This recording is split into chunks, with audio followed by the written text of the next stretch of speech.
How to sign up for a PayPal business account. Hello everyone.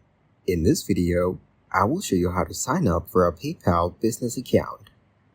All you need are basic details such as your business name, contact details, and which currency you want to send and receive payments in.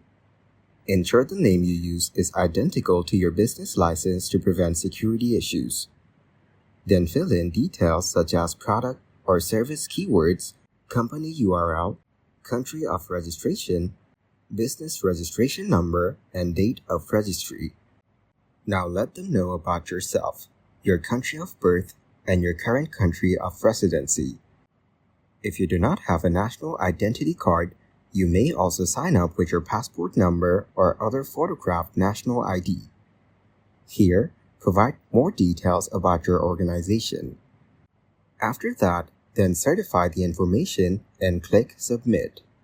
Simply click on the link in the email to confirm your email address. If you can't find the email, click the profile icon in your PayPal account to request another. Linking your bank account gives you another option to pay with the security of PayPal's encryption and data protection. You can withdraw funds from PayPal to your bank account once you've linked your account. Thank you guys for watching this video. Hope you got some value. Make sure to like the video and subscribe to the channel to get notified of new videos. See you in the next one.